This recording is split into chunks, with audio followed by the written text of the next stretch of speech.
Bom dia, pessoal. Vamos de BTC na manhã dessa quarta-feira, 13 de setembro. Agora na Espanha, 11 horas e 38 minutos. No Brasil, 6 e 38 da manhã.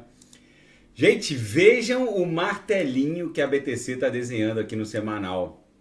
Isso aqui é um padrão de fundo, onde o pavio longo indica a rejeição pelo mercado dessa faixa de preço. Então, o pavio aqui meio que beijou a EMA 200, a média móvel exponencial de 200 períodos, que está sendo a guia nessa sequência ondulacional impulsiva de Elliott. Então, a gente fez uma onda 1, 2, 3, 4, 5, que chegou no topo da onda 5, alcançou no topo da onda 5 31.804. E agora, muito provavelmente, diante desse martelo, cujo pavio beijou a EMA 200, a gente vai fazer A, B e C. Elliott sustentava que os ativos de renda variável se desdobram em 5 ondas impulsivas ou corretivas, depois A, B e C lateralizadas. É isso que a gente vai fazer, A, B e C. Depois vai acumular aqui na nuvem e provavelmente depois vai desenhar uma sequência impulsiva em direção a 40 mil dólares. Isso pode romper a qualquer momento também. Se a gente olhar aqui no gráfico diário, vocês vejam que nesse momento, apesar da BTC estar subindo só 0,62% pela métrica da TradingView a 26.002 dólares, já é a segunda tentativa de transpasse de baixo para cima contra a mediana do canal de Keltner. E a chance disso aqui tudo, virar uma grande acumulação triangularizada é muitíssimo grande. Então é bem provável que a BTC possa eventualmente dar uma pernada até o patamar de 30 mil dólares. Tem muita gente boa abrindo short que, na minha leitura, vai acabar sendo liquidados, esses shorts. Isso aqui no 6 horas facilmente também pode evoluir para uma acumulação triangularizada, tendo por centro gravitacional a VWAP mensal. No intraday a BTC tá uma reguinha. Isso é o verdadeiro silêncio que precede um grande esporro. A BTC praticamente não se mexe. Ela chegou a fazer o topo na madrugada em 26.109 e fez o fundo, chegou a bater o fundo em 25.950, ou seja, não se mexe. Não, o fundo foi aqui, 25.870. É uma amplitude movimentacional muito ridícula. Isso aqui com certeza vai explodir de forma ascendente, porque ali no diário a gente está tentando superar a mediana do canal de Keltner. Daqui a pouco eu vou ofertar os sinais na sala de sinais. Vamos encontrar um ponto seguro aqui. Ontem todos os sinais fechados com gain. Na seara fática, o plano de liquidação da FTX, que tinha derrubado o mercado cripto, já que havia esse temor de despejo de bilhões de dólares em criptoativos, acabou sendo alterado de última hora. Agora o projeto de liquidação judicial dos ativos vai envolver no máximo 100 milhões de dólares em ativos por semana. Enfim, é óbvio que isso era uma bizarrice que não tinha como se sustentar. Normalmente essas grandes vendas são feitas em ordens OTC, over the book, ou seja, eles não agridem os books das exchanges, eles fazem ordem OTC, as próprias exchanges absorvem isso fora do book. E o Telegram integra a carteira criptográfica baseada na Toncoin para seus mais de 800 milhões de usuários. Eu já tenho meu Telegram integrado a uma DEX Wallet do ecossistema Toncoin. É possível comprar de tudo, inclusive usuários dentro desse marketplace, que esse grande marketplace que está virando a Toncoin, muito interessante. É possível comprar usuários virtuais do Telegram, muito interessante.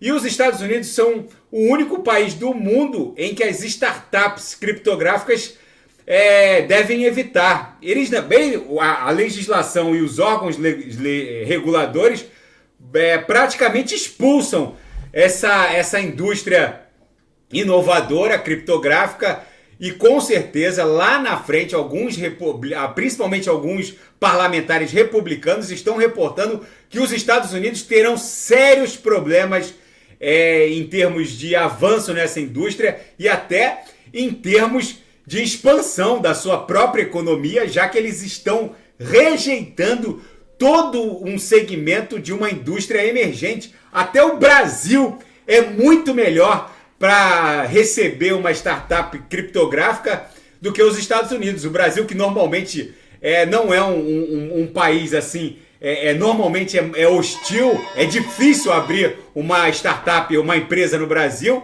É um país complicado do ponto de vista tributário e regulamentar, mas em relação aos Estados Unidos, o Brasil está bem na frente. E, enfim, vamos ver, em algum momento isso vai ter que mudar. Os Estados Unidos não podem mais ficar sem um marco legal regulatório dos criptoativos, principalmente em razão da expansão das stablecoins, que viraram as maiores compradoras de bonds, esses títulos emitidos pelo Departamento do Tesouro norte-americano de curtíssimo prazo, encontraram nas emissoras de stablecoins uma voracidade em termos de aquisição e já está fazendo frente a grandes compradores de Wall Street que compravam muitos treasuries de bonds de curtíssimo prazo, e agora, com a expansão para dezenas de bilhões de dólares em market cap de boa parte das emissoras de stablecoins, é preciso regulamentar urgentemente. E na seara geopolítica e finanças internacionais, a inflação nos Estados Unidos deve surpreender. Daqui a pouco saem os dados do IPC de agosto. A projeção do mercado é de 0,6%, mas alguns analistas acham que, se vier acima disso, pode pressionar o Banco Central norte-americano para um eventual aumento nesse rally histórico de aumento na taxa básica de juros. Mas, como vem eleição presidencial se aproximando, é bem provável que o Banco Central norte-americano já tenha encontrado o pivô nesse rally de aumentos.